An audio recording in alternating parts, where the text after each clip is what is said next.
Hello, everyone. So, as far as hurricane preparedness is concerned, we're going to talk about what to expect and how to prepare. This is based on me doing 20 years tying up our boat and getting a lot of experience from seeing what wind, surge, tornadoes, downdraft, microbursts, rainfall, driving rain, and waves can do. And so we're just going to kind of look at that stuff and. Excuse me, can you finish up the call? Thanks, man. One of the things that helped me form a lot of these decisions and ideas is Hurricane Irma. Chicory was right there, and the ocean is right there. And so one of the things, I saw a lot of things as we tied up our boat in southern Florida many years, but going through this experience and seeing what boats sank and what ones didn't was super, super educational. So the thing I want to pay attention to is these boats out on the mooring and this little sliver of island. Where is this? This is in South Miami. So it was forecasted as a Category 4, and I don't know if you guys know, but there's a dirty side of the storm. Does everybody know that? Looks like, yeah, okay. So we were on the dirty side of the storm, and after the storm, this came back up. We noticed that all 110 boats that were out in the mooring field were gone. They actually came over this island. The surge was high enough that this island became submerged. And I told you we were here. Chicory did pretty well, but our dock box that was bolted to the concrete pier was here. We passed it as we came to the boat. It was pretty devastating. I'm sharing this photo. This is the back of Chicory, and I'm standing looking out. We lost our finger pier. But the reason that I chose this photo is because the first important point I want you to know about, and this was 2017, and this is the first time that we really experienced this. You can see this boat has tons of lines on it. This boat that sank had 6. The insurance company came out, and scuttlebutt was, they looked at that and said, no, we're not covering this. And so one of the things that you have to be aware of is that trend is now being magnified. There was just a Supreme Court case about a month ago where a about 200-foot yacht ran aground and sank. And the insurance company did the inspection afterwards to kind of see what was going on. And their fire extinguishers were out of date. They denied the claim. So there's a precedent now that if you don't maintain your boat as your policy says it should be, and usually they use the seaworthy words, there's a chance that you can be denied. So this is the time to make sure that your fire extinguisher is up to date, that everything's operating the way it is. If somebody comes aboard your vessel after some damage is done, you want to make sure that your boat is in tip-top shape. I have one other picture just at the end. Every single boat at the end of the dock was just completely destroyed. Okay, so we're going to start with wind. Those are fixed docks, right? Yes, they are. Hey, Michael? Yes. Were they floating docks? No, they were fixed. So the first thing that I want to talk about is all the things that you need to do because of wind. And we're going to go into some detail about this, but remove old canvas is super important. We'll talk about that. Removing sails. We've even seen here in the Marina with some relatively small storms, people's head sails start to get loose and start doing this thing, and then you know, it just unfurls and it's a mess. Any running rigging that can flap and move around is going to chafe and probably break loose. That is something you have to pay attention to. And deck mounted gear. One of the hurricanes that Tracy and I were in our house, It was a category 1, it was not a big deal, you know, we thought, oh, no big deal. We came out and there was a circular saw blade in the side of our house, our cement house, stuck in. Stuff that's on the deck, the wind is so powerful, you might look at it and say, oh, you know, there's no way that's going to get picked up. It can be picked up, so be very, very cautious. So I want to quantify this a little bit because I think people have a misconception about the wind. And people throw around, hey, you know, wind pressure increases with the square of the velocity of wind. That's sort of difficult to understand. So I did some math for you. I love math. And I'm giving you a sample little sailboat here with a 10-foot by 3-foot canvas. And I've listed out the categories of the hurricane, the Sanford-Simpson. And I'm going to talk about just the lowest level at each category. So at 74 miles per hour, once we do the math, 14.02 pounds of pressure per square foot, that means that enclosure is getting pushed on by 420 pounds at 74 miles an hour. We go up to 96 miles per hour, it goes to 23.59, it goes up to 707 pounds. At category 3, we're up to almost 1,000 pounds pushing on that. And remember, we're talking 31 pounds per square foot. So if one snap gets loose, there's 30 pounds pushing on that 1 square foot flap. Go to category 4, 1,300 pounds. Category 5, 1,845 pounds. I mean, it's just massive what the wind can do in just a very small area. So we're going to talk about hurricane tide with chief protection, and a lot of this comes from the experience that I was talking about.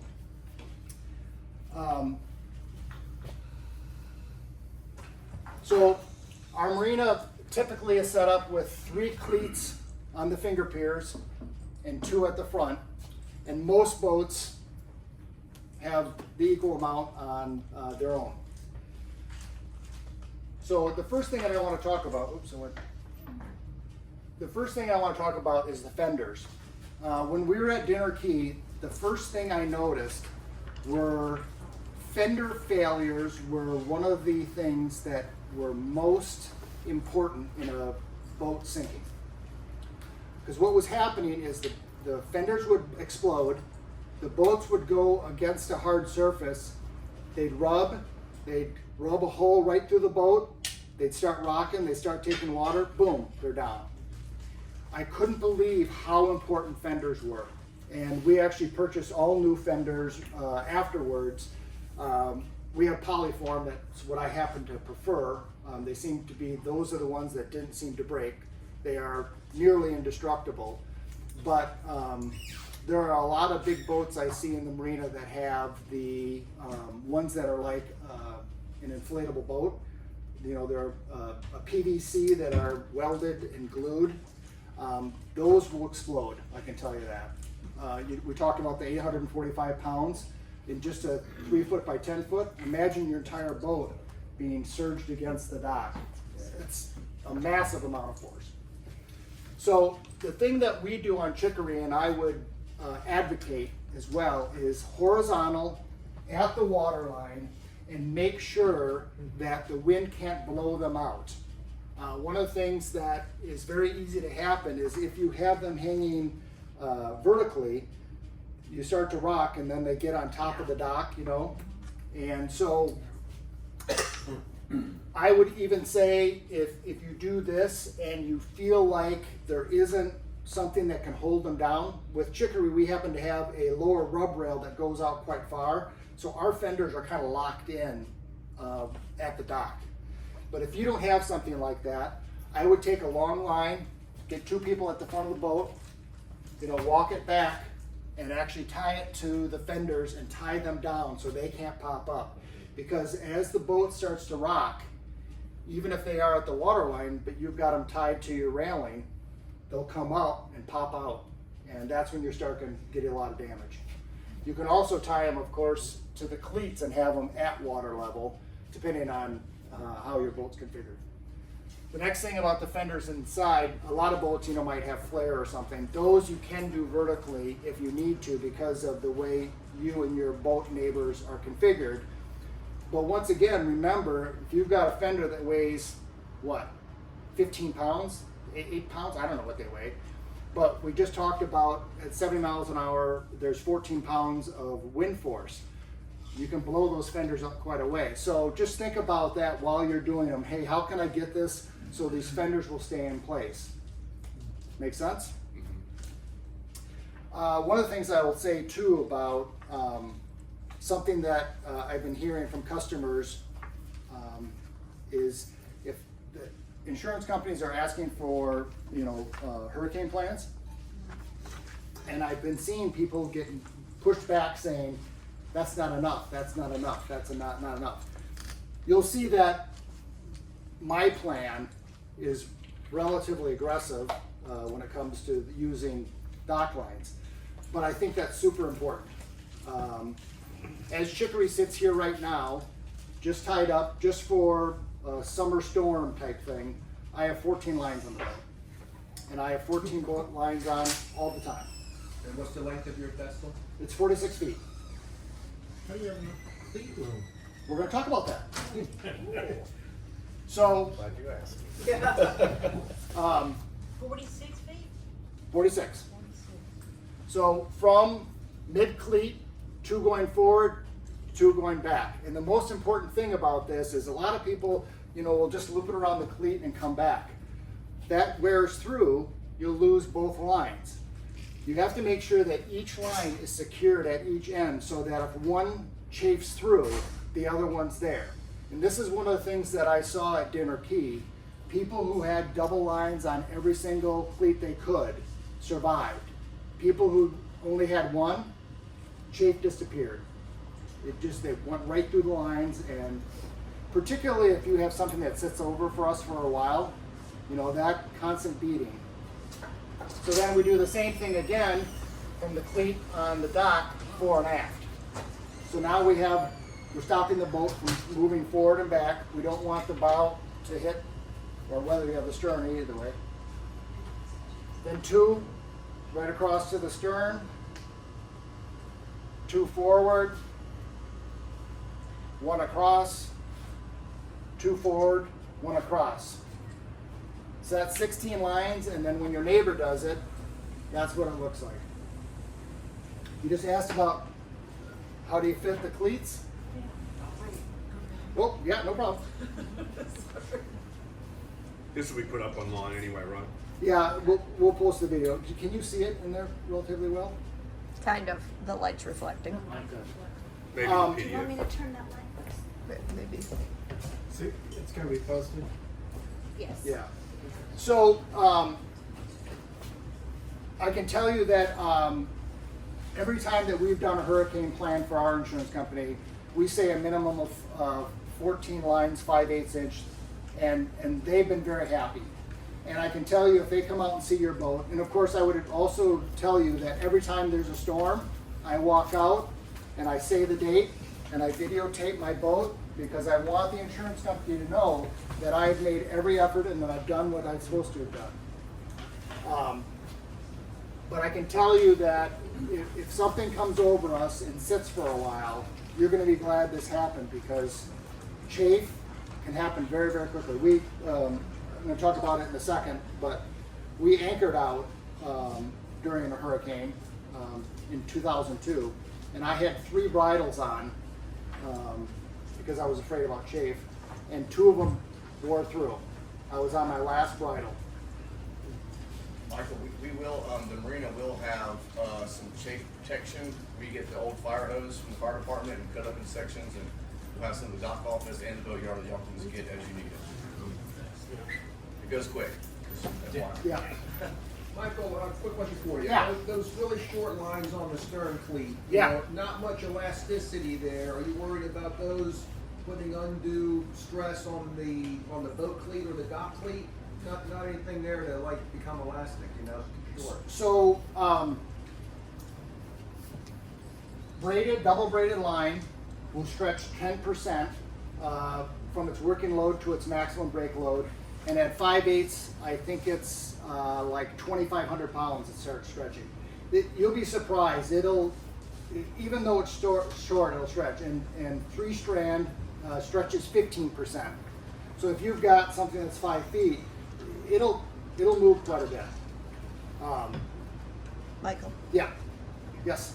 Okay, I noticed that you didn't cross over the dock to a cleat on the other side. You mean over here? No. No.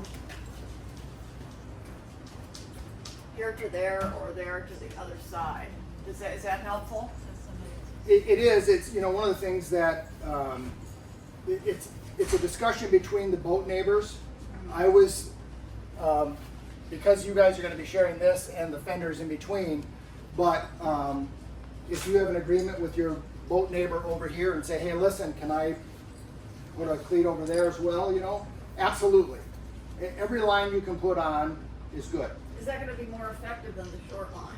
No, and it's a little bit of a tripping hazard too. Well, yeah, there's that. Yeah. No, and one of the things that's really great about the Marina is these cleats are through bolted; they're not lagged, so it's going to pull that entire board off. And the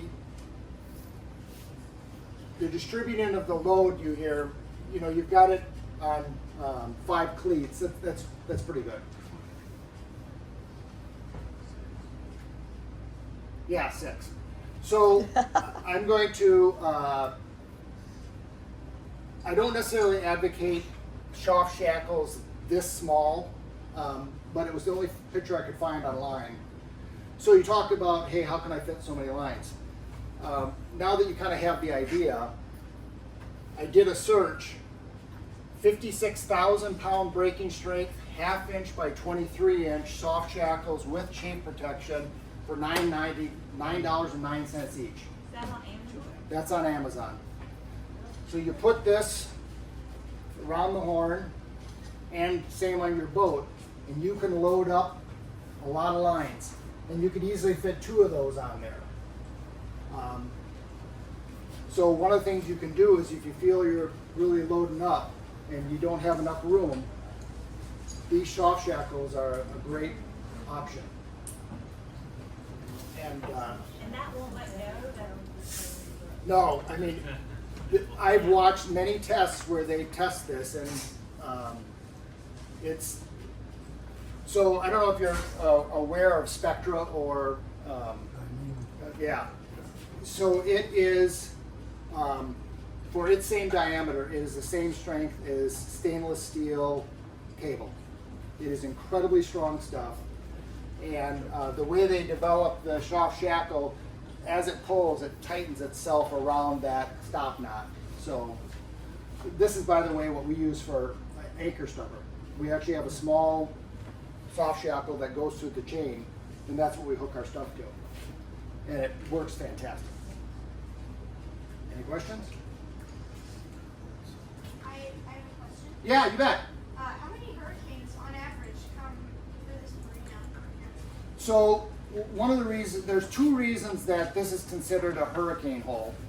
And I was in my hurricane preparedness plan letter to the insurance company, I did a historical search of hurricanes coming through here, and the last major hurricane, category 3 or higher, was at like 1856 or something. About the same. 1856. Yeah. So there's something about the way that the country curves that there is very, very few storms that don't go to North Carolina or South Carolina or hit Florida. There's just something about the way this is done from geography. And then the second reason that this is a hurricane hole is because our geography, we're far enough inshore where typically we don't get a lot of effects from the ocean. And because we do have marshland and stuff, yes, we do get surge, and we're going to talk about surge, but there is a lot of area for that water that's being piled in by the wind to dissipate out. A lot of times places that get a lot more surge is because when the water piles in, they have high banks and stuff, and so the water can really come up. It's very shallow offshore too, like Yeah. out a long ways, Yeah. like 60 miles. So we are going to talk about surge. There's only one of these, but Michael just made a little chart showing that the area over here, the high parking lot by the south bathroom, and the big parking lot where the pickleball net used to be, and then across the street where you see people on First Friday Park, are the three highest elevation. The First Friday is 11 to 13 feet. Elevation at the big parking lot is 7 to 8 feet, and this one over here is 11 to 13. So if you have to park your car, those are the great places. We were here in 2019 during a small storm, and we were actually walking down from the floating dock to the dock top.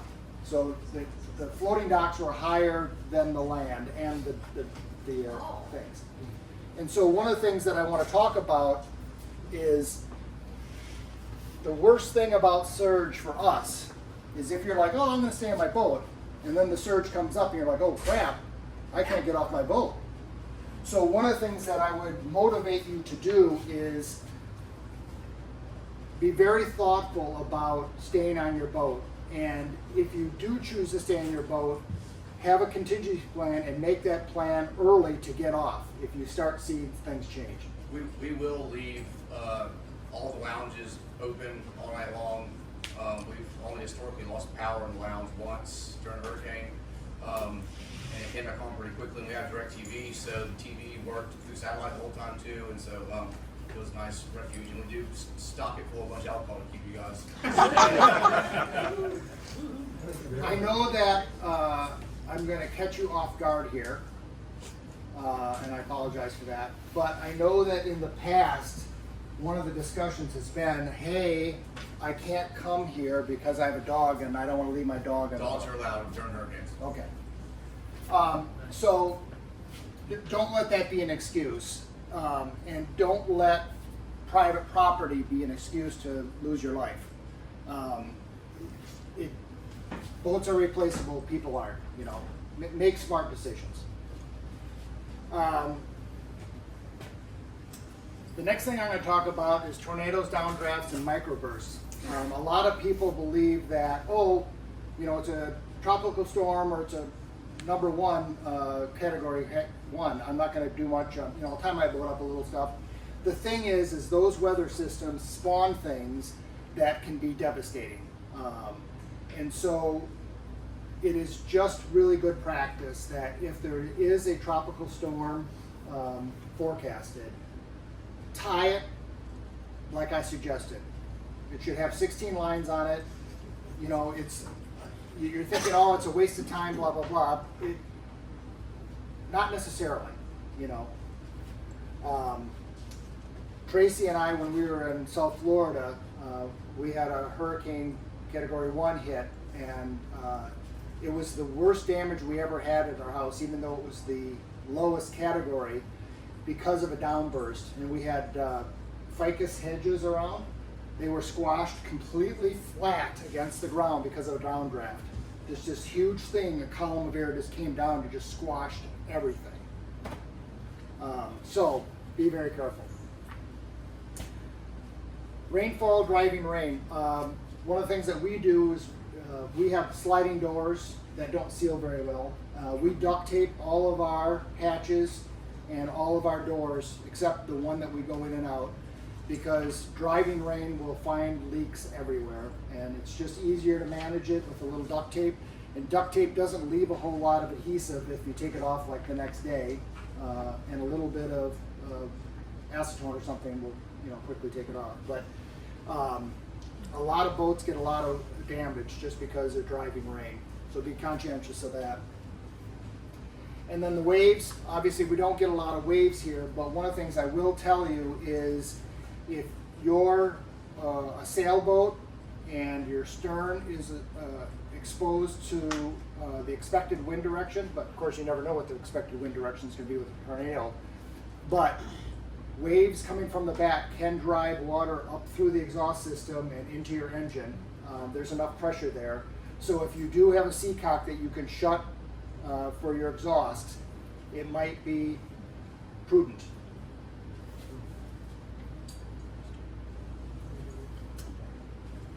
The next thing I want to talk about is just some other information.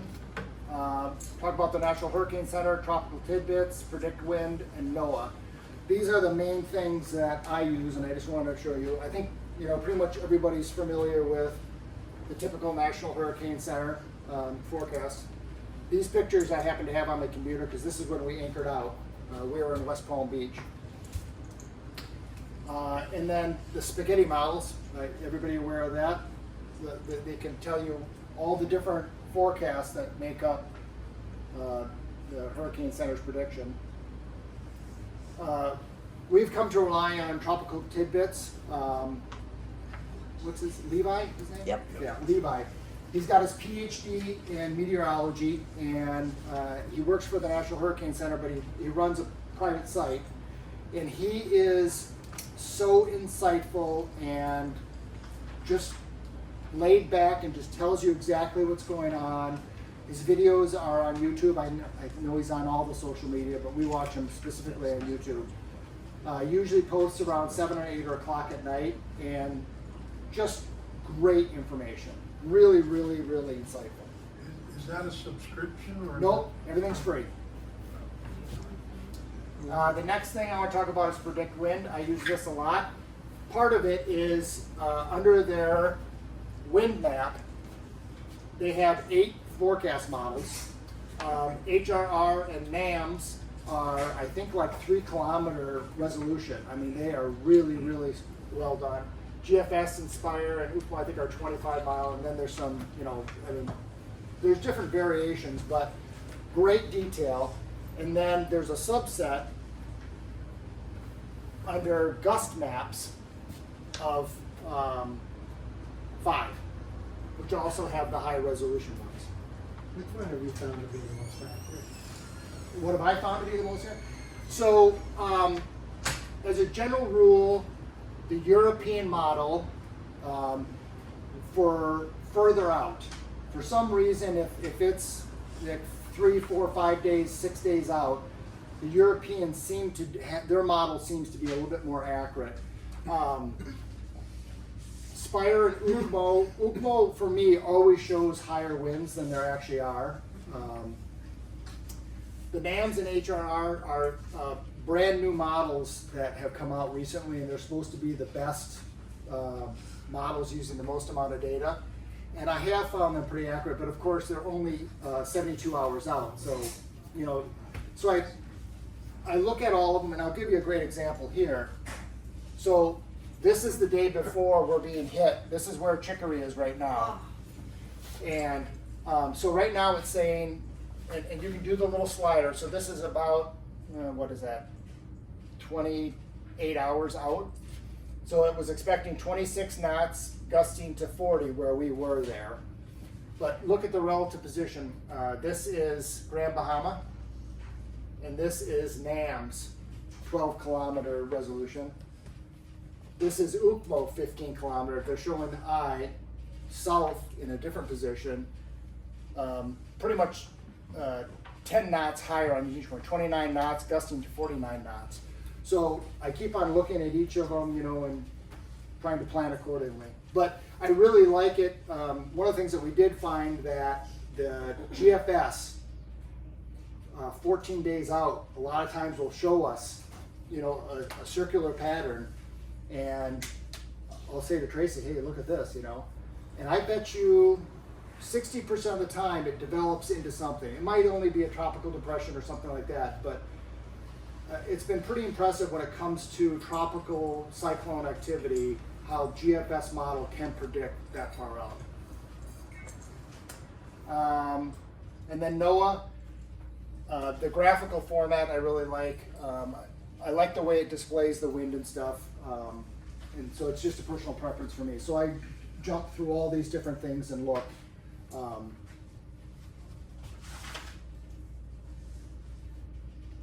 But that's all I have. Any questions or, yeah, We're on the end, we're on the T. yeah.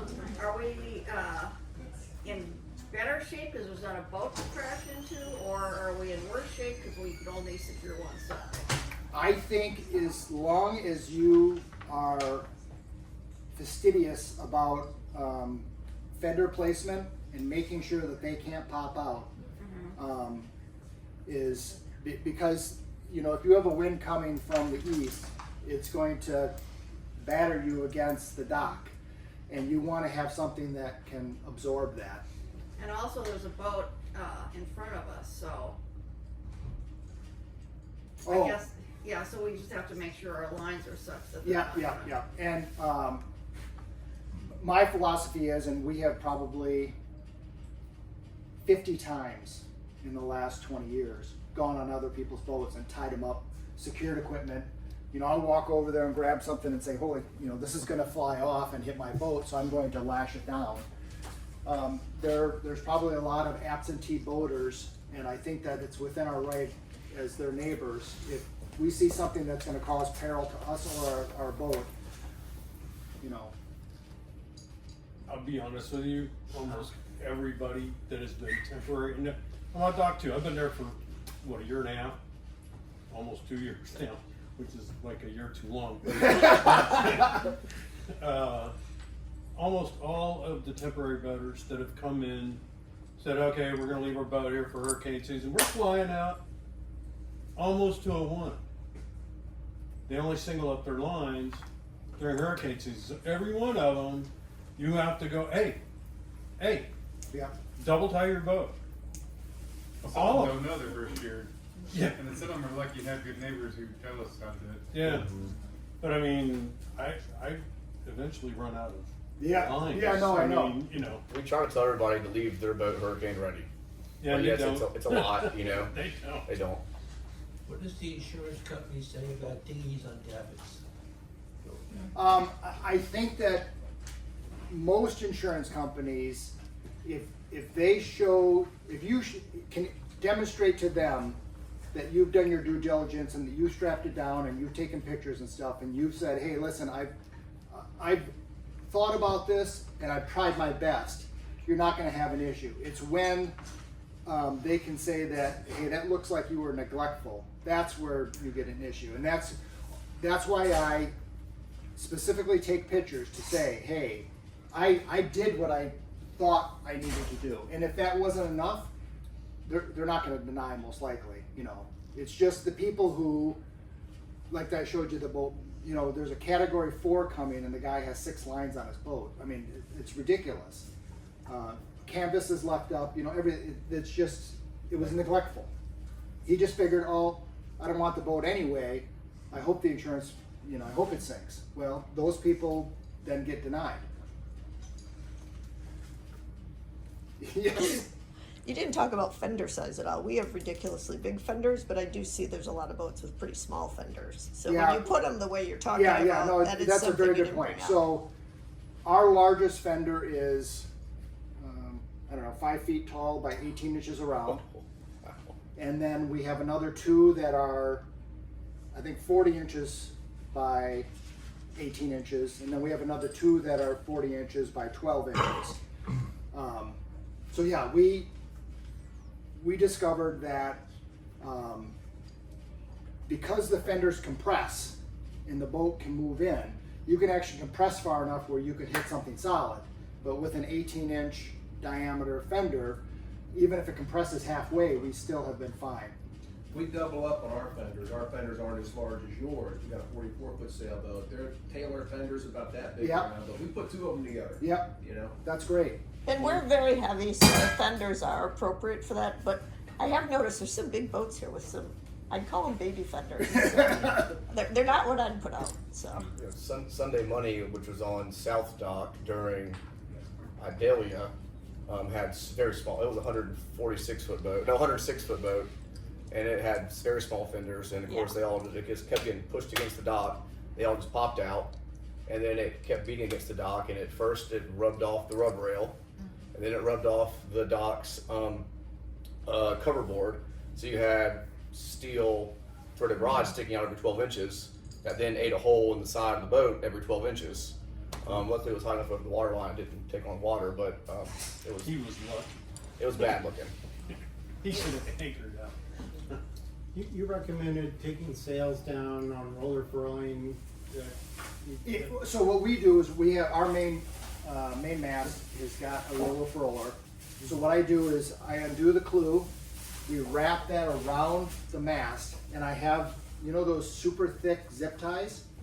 I zip tie the clew around, and then I put 4 more zip ties holding the part that you can't pull into the roller furler, so that no wind, no matter what, could catch an edge and break it. What about jib roller furling? Oh, I definitely take ours down. You Yeah, get down. absolutely. Our main is, Too big. the main weighs probably, takes 3 people to hold it. So, I mean, it's gonna be impossible to take that off of there. So, how is it? Exactly. How is it stowed? In a stack pack. Okay. So what I would do is either lash it really well, but I really, really love. So if you go to Harbor Freight, a packet of those really thick zip ties is like $1.99 or something, and those things are so strong. What about ratchets though? Ratchet ratchet straps. Yeah, That's ratchet a would be great pretty idea. easy. So not just put a little line around it, Yeah. and No, ratchet it down. What you want to do is, because the thing that I see is, you know, the wind starts going, and the wind is strong enough where it can start to pull it out of the thing. So you need something that you can really, and the ratchet strap is perfect. And it's a little different for us. We're really a power boat with sails. Our sails only are 38 feet tall. So, you know, so we don't have to worry quite as much as the ones that have much larger sails. But we still, so it's easier for us to do a lot of things like that. But I You get want a tight ratchet boom straps. down too. Oh yeah, Oh, definitely. without a Just- doubt. Yeah, because the boom will start to. Yeah.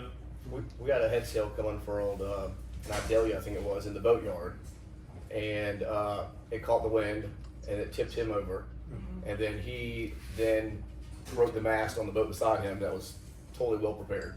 You know, so one negligent person can really hurt everybody else. But those ratchet straps at Harbor Freight are pretty inexpensive. You get a bunch. The key is to have a lot, because if one fails, you've got some backups. Now, if we have our boat secure and we notice that a neighbor is not, are there lines available at the office, or should we be carrying extra lines to accommodate neighbors? What I would do is I would post on Facebook and say, hey, you know, does anybody have some leftover lines that can help us out? I think that the community will probably help out. I mean, we have a bunch We of have a extra bunch. lines. Yeah. Do tell if you see a boat that's not just looks unsafe, please let the dock office know so that we can reach out to the owners, because there is a bailey-bailer relationship where if you can kind of assume some sort of responsibility for getting on someone else's boat and making changes to it, they can try to point a finger at you if something goes wrong. So just do let us know so we can try to get hold of the boat owner first, and then if they don't take care of it, then we can try to see what to do best about And it. I will tell you one other thing based on that too. Our first hurricane that we were kind of caught off guard with, I just cut up my anchor rod and just bought a new anchor rod after the hurricane. So if you have part 3-strand, you know. But your anchor held, didn't it? Oh, during the storm? Yeah. Well, Oh, that- yeah. Yeah. Yeah. But that was all chain too. That Yeah, was, so we have a 120-pound rock nut, and we had 290 feet of chain out. So Can you speak to shore power best practices, shore power cords? I duct tape those and zip tie them. Same thing. The way ours is set right now, I have our shore power cord with a 5/8 inch line supporting it, zip tied. It comes up through the anchor roller, and that's all tied off, and then duct tape, and then zip tie. It's wrapped around the pedestal and the cleats once, and then locked in. Yeah. Do they make extensions? Because mine's just barely make it to the pedestal. You mean cord extensions? Mhm. Yeah, they have 50, 25, and I think you get a 12-foot too. That's all I need. Yeah. Where would you order those? West Marina. Okay. Yeah, West Marine's pretty expensive. I would probably order it online. Hodges Marine and Defender right now are sort of going back and forth, and they are very competitive. You can also reach out to the boat yard. We have, you know, pro pricing for West Marine. We get you a better deal than you get in the store. Good to know. Yes, sir. And one thing you haven't mentioned is isinglass. Great example is just a poly catamaran over here, and they wrapped their mainsail, except the back 3 feet of it is wide open, so that's toast. They left their head sail on, that's toast. They didn't counter wrap it with anything, and they have a huge full-size, seating area up there at the helm that's completely enclosed in isinglass. And our experience in a Category 2 in Sea of Cortez 2 years ago, 100% of that is going to become airborne glass fragments flying with all the boats behind it, and it will tear stuff up. We watched the solar panels get ripped up, the glass come up off the solar panels, all the head sails flew out, and that was a low-end Category 2. So if you have isinglass, take it down. Don't leave it like that poly catamaran that you'll see right at the end of the dock there. And that's a very good point about, I didn't mention specifically the solar, but we have definitely seen solar panels. So if you can secure them, in addition, and Tracy's idea about a ratchet strap, yeah, I mean, it's. I had a Sea Ray up in the Chesapeake, and we had a tornado come through, and I didn't take my canopy down, but it was fully enclosed. I had everything zipped down, but the pressure was enough that it blew the isinglass out, and then lifted the canopy, lifted the soft canopy, and actually pulled the bolts out of the windshield. Lifted the windshield up about that much. Wow. That was a lot of fun to fix. Yes, ma'am. You can't We get had, my husband and I were in Sea Cortez, and the boat, like across the dock from us, had isinglass and underside fenders. And as the storm was progressing, we were trying to keep fenders down on that one, but the isinglass and it being just a wall created the boat to lean over so much that its rub rail on the bottom kept getting under the dock. Oh, Jesus. And like lifting the dock, and we were not on docks that had pylons, these were like sea anchored ones. Okay. And so it was just ripping the dock up. And then the head sails, it had twin head sails that were not wrapped properly, and those both blew, which created even more of a thing. So, I mean, preparedness on taking down the isinglass, taking down your head sails, doing as much as you can, and then honestly, I remember at like 4 a.m. and 3 a.m. saying, can you get some help? And just walking the dock and trying to get off, I thought, I'm gonna lose my life on shit that was flying through the air. So, we were like, again, like, take refuge as opposed to like thinking that you can be Superman and like walking the docks, and that was our lesson. We do we strap down I think the trash cans all stayed strapped down with line. And we try to secure everything with zip ties and line and the whole marina. And we walk the docks and look at boats with furniture on the docks or on the boats, and anything that can be, catch air needs to. This might be a question for you, Michael. I remember the last one we had here, there was a number of issues with the docks that I think have been addressed since, right? Yep. But there was a lot of communication, a lot of radio chatter, a lot of people calling out and saying, what was going on their docks, etc. Is there a recommendation for that as to how we'll handle that this time around if there's a storm that comes through? Are there going to be folks that work for the marina that have walkie-talkie, have remotes? Yes, whatever? I guess we need to probably come up with a plan for the best way to communicate with everybody. What channel would be best to do that on? Yeah. I'll ask. Okay. That's a I great agree idea. that was helpful, because the was. last time we were, we're on the radio and you could hear. Yeah, people were calling out for help and things like that, and I know that the staff didn't have, I actually ended up lending mine to Chris. It kept the marina together. We got ratchet straps out and held the docks together, and without that, it would have been. But just how we want to do that, for next time Very around. good point. And we'd love to have communication for the people who are on the boat, who are not at their home. And so you could say, oh, look on Facebook or look here. I try to do a lot of posting on the Cruiser's Net throughout the process, and I need to go back and try to get all the dock cameras working again, which we put all the dock cameras in originally so people who are not here could watch their boats during hurricanes. Oh, wow. Which is a It's kind of something makes you feel I better about loved it. it. Huh? I loved it because Yeah. this last year was very nice. You could see everything that was going on. I tried to do all the docks. I try to do a flyover with the drone before and after too, so everyone can actually see their boat that way too. And this is all on Facebook? Yes, ma'am. And what's the Facebook page? It's the Brunswick Landing Cruisers Net. It's a Facebook group. Okay, perfect. And everyone posts on there. Dock beside me didn't have enough lines, and Perfect. Thank And you. there'll be a link to the video on that as well. right. Okay. And then I had one quick question Yeah. about your shackles. Yes. So when, I have a trawler.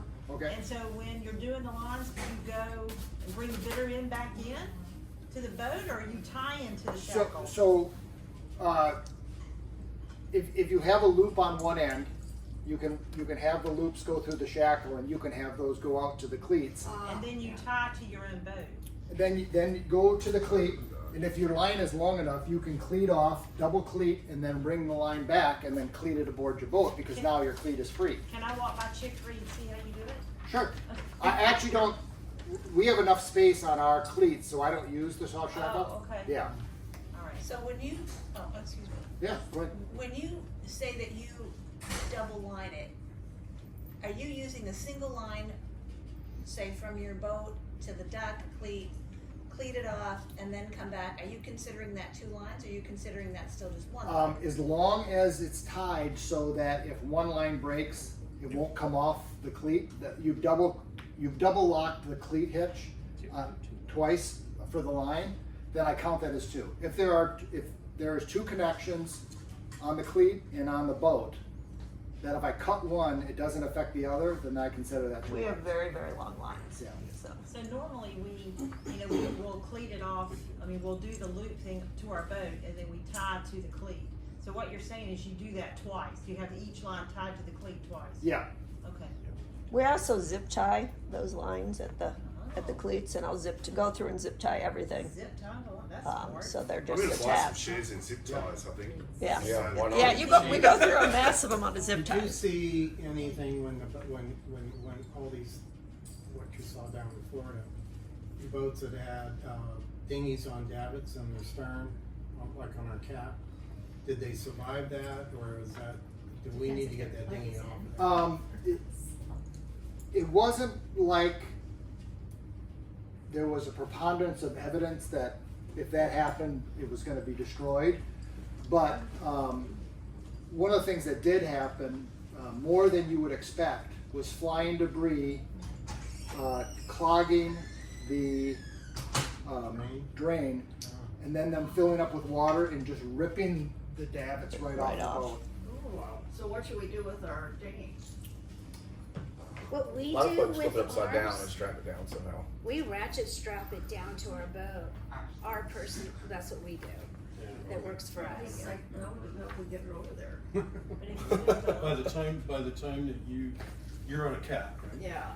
So what I did last year, I can bring mine up quite a long ways, but by the time that I tie it down, it's about at an angle like this, so it's gonna drain out.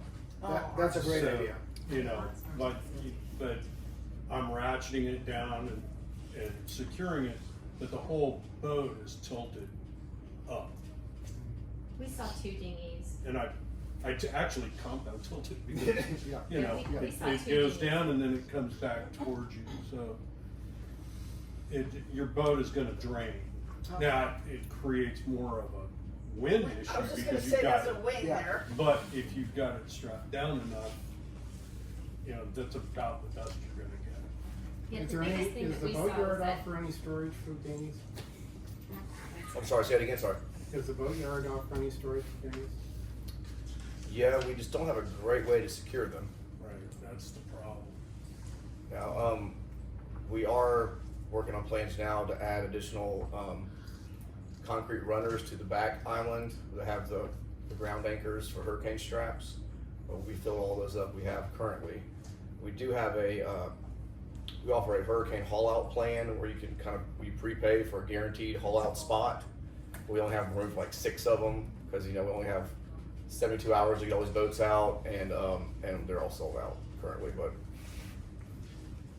so You were going to say something? We just saw in our hurricane experience cases were ones that didn't have their plugs pulled out. Okay. People who like left their boats Okay. and forgot to pull the plug out. Yeah, And or they left them, Oh, in the left the or they plug left them out. in the water. Yes, Yeah. sir. On this loop, you talked about putting around the horn Yeah, of the cleat. well, it's through between the two mountings. Right. Yeah, Through the center of the horn. yeah. When your cleats on, I mean, your Yeah. tie downs on both sides. And then you're running the rope through that and back, and you're running 2 or 3 or 4 ropes through it. I just wanted to understand there. Yeah.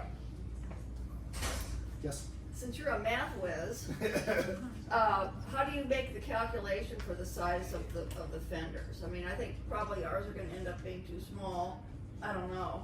But I mean, storage, are you able to stow those and go? Do you have room to stow them? We put them up on our upper deck inside our tender when we're not using them. Oh, there's an idea, okay. But I read it is, yeah, That's where all my big ones are. that's a great idea. And If then you have the, high-end inflatables, they're very, most of these super yachts they're just inflatable, you can roll them up like a large. yeah, but those explode. Oh, we don't want the Yeah, no, they, maypops. yeah, No, they, West Marina has a site that tell you how to figure your fender size. yeah. The thing that I would do is, take into consideration what you can stow and, you know, even when they're deflated and stuff, but, I would stay away from balls. Every time that I've seen those have a higher tendency of popping out. Okay. Because And when you think about a sphere, if anything drops below 50%, it's going to want to pop it up because it's rounded at the bottom. And they're very, very good for, go back. between boats. Yeah, between boats. It's excellent. Michael, have you seen the fenders, and someone told me about this last year, that you fill with water instead of air to keep them weighted from popping out? Like fender taps, you can do that. Okay. Yeah, that's an idea. You just have to make sure that your railing can take the weight because, you know. And you also want the fender to be compressible, that's the Yeah, whole point. right. So some water, but not Yeah. full water. But yeah, so in between here, the round fenders are good, but here, Yeah. you're probably gonna have them pop out. And, I mean, ours are about, you know, that high, but I don't know, do you wanna come to our boat and laugh at us? Or? no, it's fine. I mean, the big thing is, looking at the way that your boat lines up with the dock. And think about if it were to roll over 30 or 40 degrees back and forth, what is that gonna do to the fender? Is that gonna pull the fender out? Is your boat gonna make contact with the dock because the fender, it's gonna squish it down into the water and it's gonna hit the dock, or, you know, how does that look? Yeah, after a big wind that we got in Beltsville, really got a hand crush. It seems like if it's attached to the dock, if it's secured to the dock, it's somehow gonna be a little better, because that, if you can make it so it doesn't move, then whatever the boat does, it's gonna be hitting that fender. Should we consider that? Or Yes. is that a redundancy that you No, recommend? I happen right now just to tie ours to the boat because of the way ours is positioned. But every time I've ever been at a fixed dock, I always tie the fender to the dock because I can position it better, right? Because as the boat and the tide goes up and down, I know what the point of contact is going to be between the boat and the dock, Yeah, and therefore I do that. yeah, it was a fixed dock where we had our. Yeah, Yeah, and they popped right up. yeah. That's mostly the Chesapeake and. I didn't quite get your idea about the line going from bow to stern to keep them down. Can you run that by me Yeah, again? so this fender, if your fender, and you look at your boat and you say, oh, I'm not sure exactly how I'm gonna get this not to pop out. If you run a line underneath the boat and tie it Oh, so you actually hold it down. a torches. Yeah, Oh, gotcha. yeah, so, and the thing I was just saying is people, well, how do I get underneath there? And I said, you know, if untie and just have two people walk along the side of the boat and drag it underneath, then you can tie. Feel hard, yeah. There goes the rest of my morning. It will, but it's, You don't have to tie it tight. yeah, you just wanna make sure that it doesn't pop out. And it's going to be below the water line, yeah, you might lose a little bit of bottom paint with it, but. Hey, Michael, I just talked to the boatyard, and we're gonna try to find out what the different price breaks for higher quantities of fender purchases are. And so we're gonna see maybe we can do a group buy on some larger fenders if y'all need some, Yeah, and save that'd be everybody some money. great. And lines too. And lines too. And you'll put that on the Facebook page? Yeah, be Yeah, on because Facebook. everybody can use dock lines. It doesn't matter. I'll tell you, if you can buy those rolls, if you know how to do splicing, splicing is easy. Yeah, but Amazon has good prices for lines too. If you look at Amazon, you'll see some pretty good prices. And splicing. Yeah. Okay, I'll watch you do it. Yeah, I love it. What's that, guys? In past seasons, our strategy has always been to just get away from other boats. And so we're new to this area, so I'm curious if anybody in the room is more familiar that there are mangroves and little tight channels that are accessible in depth in this region, because the swamp doesn't really do anything for anybody. Well, we've had a lot last year, little turning basin here beside Dock 1. Yeah. We had 3 boats that anchored out there. South Dock was getting hammered by waves, and those guys out there were just cruising on through it on anchor. They just rode on through without any problem. A lot of people go on the other side of this dirt road over here into that waterway as well. Like going right Yeah. up the channel, Yeah. and then does it get a little bit tighter? It does get a little tighter, yeah. But I don't think there's any mangroves. No, there's no mangroves in this area. Just marsh No. grass. No. Just old Spartan. And I heard that this didn't hold very well, this little area. Like, Yeah. you're right, there were, but There was there's 3 boats that they were getting beat up for 6 hours, and I didn't see them drag at all. I saw a couple of boats. That shrimp boat that's been out there, it's not moved. I don't know what they got holding it, but He's got a mooring wall. He's got a big block. He's got to. As big Yeah. as he is, he's got to have a big block. he's got something it's on a buoy there. Yeah. Yeah, okay. But how? It is. Bury your anchor, dive to get it up. Yeah, right. Michael, how far up here did they dredge?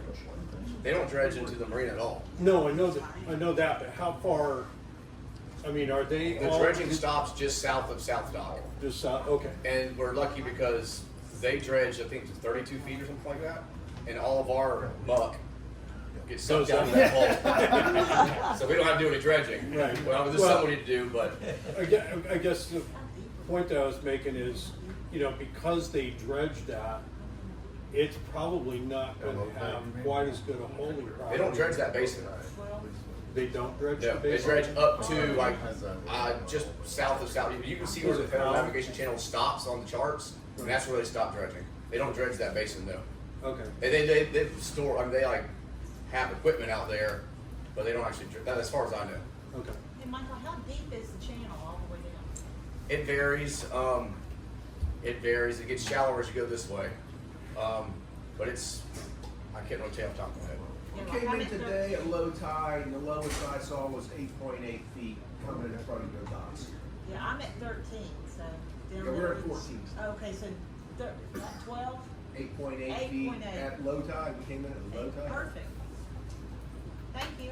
Yeah, just remember that though for if the hurricane comes by and starts Sucking water pulling out. everything Yes, out. it will. Because you'll plant, the beauty is it's all soft. Right, it's thick But, dirt. we got pretty close last year at one of the really low tides. Mhm. And we were pretty close. You're on my dock, right? On 2? Yeah. This is probably a hypothetical question, but going back to the isinglass question, I know you talked about the isinglass, that makes perfect sense. So then if you don't want to take all your isinglass down, the option of rolling up all of the sides so it's open versus closed, is that a better option or is it? I'd take it down. Depends how hard the wind is. Yeah. The, I understand what you're saying, reduce. So you're letting Yeah. the wind just come Yeah. through, right? So it's not going to help with the downdraft and things like that, but just for it's going to take a lot of the pressure off. The thing is, one of the storms that we went through, it was early on. I think it was actually Wilma. It was the first time. It was in 2004. It was like the first hurricane in 10 years in southern Florida. That came through. Nobody did anything, and the canvas pricing tripled the next day because so many had people, and I mean, people were paying $12,000 for small repairs. I mean, it was unbelievable. So it's a little bit of a gamble, and you know how expensive canvas is, and repairing canvas is, you know. Yeah. Okay. One thing, it's in your packet, but if you do evacuate the town and there's a hurricane and there's debris on the road and power lines down, they have a process for re-entry, and like first people that get a re-enter are first responders, and then it steps down for how important you are to the area. Do you live here, or you're just a visitor, or you're a tourist, or whatever. So if you keep your your invoice for your dockage on your phone, you can show them that you live on your boat, and so you can be considered a resident to get back in before just everybody else. Cool. Is there ever a time when the marina will make us evacuate? Unless you're on the south side of South Dock. That dock is gonna be, if you're on that side, that side's gotta be, remain open for hurricanes and storms, but besides that, no. Even though they may say evacuate, the marina's not gonna make it. We won't make you do that. That's why we leave this open, and we stock it full of wine and beer, and put the news on, and So the water's never come up this high. it's coming into the parking lot, but never this high at all. I mean, if it's up this high, the whole town is underwater. Okay. Thanks. Michael, thank you so much. You Really bet. appreciate it.